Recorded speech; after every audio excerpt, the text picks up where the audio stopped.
Welcome to the Quiet Path. In this episode, you are invited on a deeply symbolic and healing journey, a guided meditation through an ancient mountain range, where each step helps you release the emotional weights you've been carrying. You'll be accompanied by a wise and grounded monk, a gentle guide who speaks only when needed, offering timely questions and reflections to help you connect more deeply with yourself. Together, you'll walk a sacred path through 4 smaller peaks, letting go of guilt, fear, anger, and regret, before reaching the final summit where the heaviest burden, shame, can finally be released. Through breath, ritual, and imagination, this journey is your chance to feel lighter, clearer, and more free. Okay, let's begin. I invite you to imagine you're arriving at the base of a sacred trail. Before you, the land unfolds like a dream. Soft green hills rolling beneath a wide open sky. To your left and right, groves of dark pine trees stand like guardians. The grass is scattered with alpine flowers, and the air smells of fresh earth and possibility. But it's what lies ahead that draws your eye. A vast, ancient mountain rises in the distance, bold and still, its snow-touched summit catching the early light. Around it, like sentinels, are 4 smaller peaks, each distant, each rising gently from the valley floor, leading toward the towering final ascent. These 4 mountains form a sacred path, a place known to only a few, walked by those brave enough to let go of what no longer serves them. At your side stands a quiet figure, an old monk, robed in natural colours, his face calm, his presence grounding. He will be your guide, steady and silent until words are needed. You shift your weight, feeling the presence of a heavy rucksack strapped to your back. It's familiar. It carries more than just weight though. It carries stories, emotions, burdens you've picked up and held on for too long. There are 4 large outer pockets and 1 heavy center compartment pressing close to your spine. Without a word, the monk gestures to the trail ahead, and you begin your journey. You step forward into the morning light. The grass brushes your legs, and the birds call from the trees. As you walk, your body seems to remember this path. It's ancient, like your soul has been here before. Ahead, the first of the 4 small peaks begins to rise, gentle but steady. Its slope leads towards a carved stone shrine nestled among the weathered rocks and alpine flowers. The monk speaks softly. To lighten the load, first we must name it. What guilt lives in you still? Who have you hurt? What moments linger, whispering, "You should have," or "if only you had"? As you ascend, you feel it, a specific moment, or a general heaviness, a name, a face. Your hand instinctively reaches to the outer pocket of your rucksack. A rock is there, heavy, cold, familiar. You reach the summit of the first rise. The shrine is simple, stone steps, a fire burning low, and a space waiting for you. The monk nods. You remove the rock of guilt from the pocket and place it upon the stone altar. He steps back and gently says to you, "Let your breath become the fire that transforms." Inhale deeply now. Hold the breath, and as you hold, squeeze every muscle in your body, from your jaw to your toes, squeeze. This is the symbolic crushing of guilt, the pressure of the past becoming something new. Keep holding, keep squeezing, and then release. Now let your body soften completely, and as you do, the rock on the altar before you begins to glow. It cracks and then shatters open, revealing a beautiful diamond at its heart. It sparkles with the wisdom you've earned, a gift, not a burden. The monk steps forward, lifting the diamond with reverence. He walks behind you and with care places it into the empty pocket of your rucksack where the rock once sat. No longer a burden, but something beautiful to carry forward.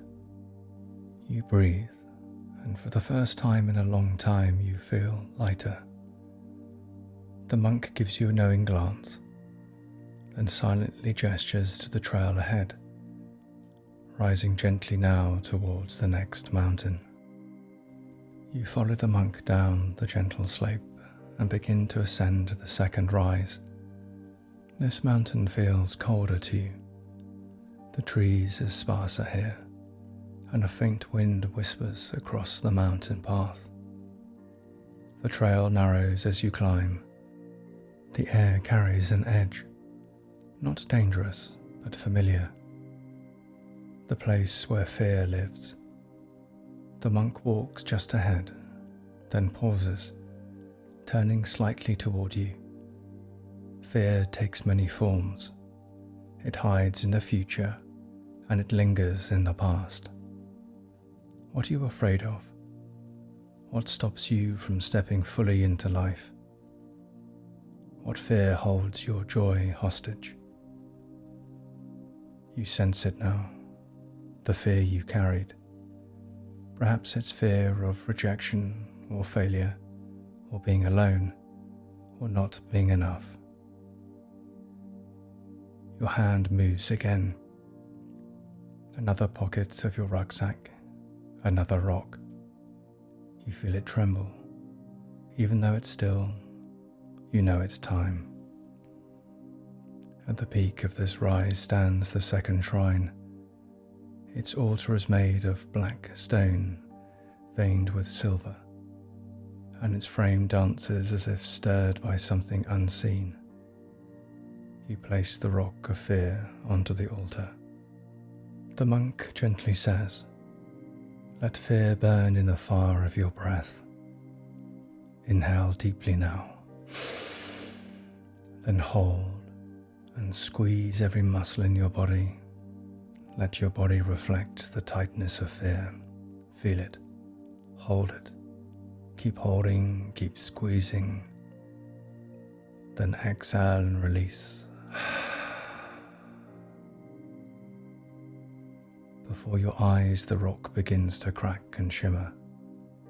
A pulse of light from its center, and then it transforms, becoming a diamond, brilliant and clear. The monk lifts it, and with care places it gently into the second pocket on your rucksack, where the rock came from. Now you carry courage, not the absence of fear, but the choice to keep walking despite it.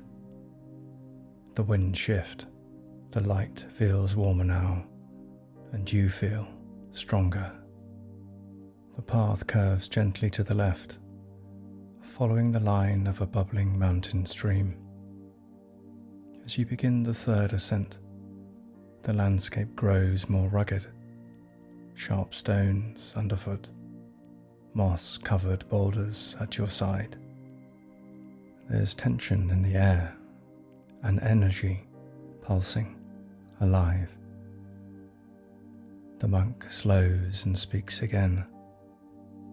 Anger protects what's been hurt, but when held too tight, it becomes the very thing that wounds. Who or what still sparks fire in your heart? Where are you holding on? And who are you still trying to punish? Your breath shortens as memories stir, betrayals, injustices, words never spoken. You reach for the third pocket. The rock of anger is hot to touch. You reach the next shrine. It sits within a circle of standing stones, like the spine of the mountain itself. The altar is scorched and ancient. You place your stone on the altar. The monk says, "Let this fire release you." Take a deep inhale now. Hold your breath and tighten every part of your body. Clench your fists, your jaw, your whole body. Feel the burn. Feel the heat. Keep holding, keep squeezing. And now release. Your body softens. The fire within cools. And before you, the rock splits clean in two, revealing a glowing red diamond, glowing like an ember at rest. The monk places the diamond into the third pocket of your rucksack. You are not your anger. You are the space beyond it, vast, calm, and clear. This next stretch is quieter. Soft grass underfoot, and the sound of birds returning to the trees. The path winds slowly upward, and the shrine ahead appears bathed in golden light. Regret is a heavy companion. It hides in missed chances, in what-ifs, and in things left unsaid. The monk's voice is softer now. Regret keeps your eyes fixed on yesterday, but healing lives in today. What do you wish you had done differently? What still echoes with, if only? Your hand moves to the fourth pocket. The rock of regret is cold, not harsh, just tired and warm. You approach the final small shrine nestled in the clearing, ringed with wild flowers, and you place the rock gently on the altar. The monk stands close. Let go of what cannot be changed. Let go of the timeline you imagined. Inhale deeply now.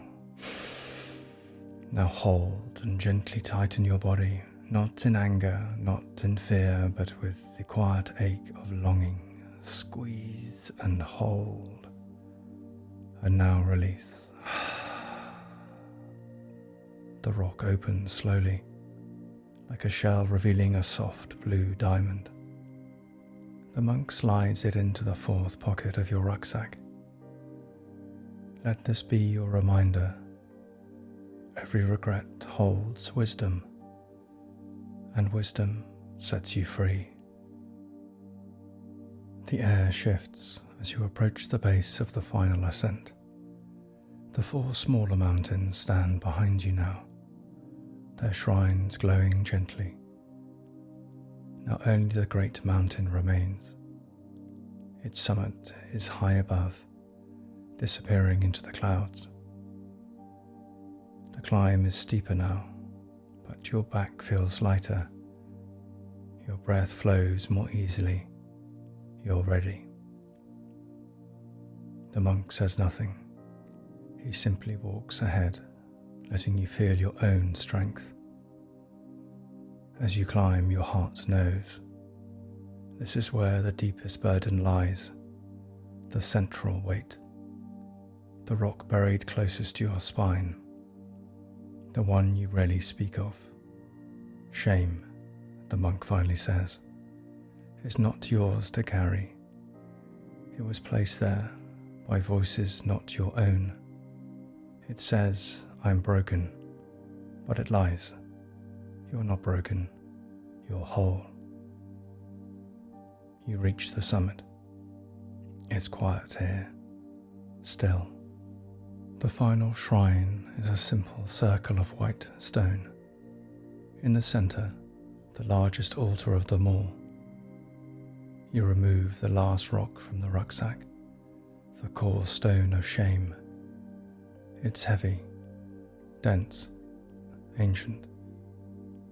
You place it down and it thuds against the altar like a bell ringing in the soul. The monk places the 4 diamonds you've gathered, guilt, fear, anger, and regret, around the base of the rock, forming a sacred pattern. He looks at you. This time, we use all you've learned, all the light you've reclaimed. Let's break shame open. You inhale once more, the deepest yet. You then hold it. You tighten every inch of your body. Keep holding, keep squeezing. Then with an exhale, release, soften and let go. A soft rumble fills the air. The central rock cracks. It cracks again. And then with a shimmer of light and dust, shame shatters. Gone. The monk steps forward with a small carved bowl filled with clear mountain water. He offers it to you and you drink. It's cool, pure, restoring. This water washes away what still clings and fills you with the quiet resilience to meet life once more, just as it is. He lifts your now light rucksack and gently places it back onto your shoulders. You will walk lighter now, but remember, some stones may return, not to weigh you down, but to be seen again more clearly.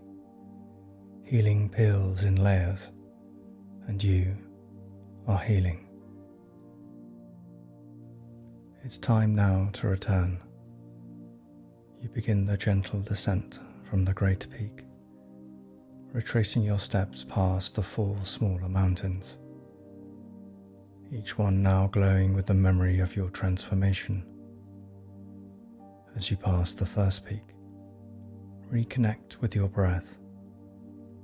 Let it flow in and out, steady and calm. At the second peak, return to your body. Sense the support beneath you, the outline of your shape, and in any areas that feel softer or lighter. As you now pass the third peak, notice your surroundings, sounds, temperatures, textures. Let your awareness expand outward into the space around you. And finally, at the fourth peak, gently re-enter and return to your life with clarity, resilience, and a lighter heart. When you're ready, slowly blink your eyes open, knowing that it's time to return to the rest of your day, comforted with the knowledge that you can return to this practice at any time should you need to. Namaste.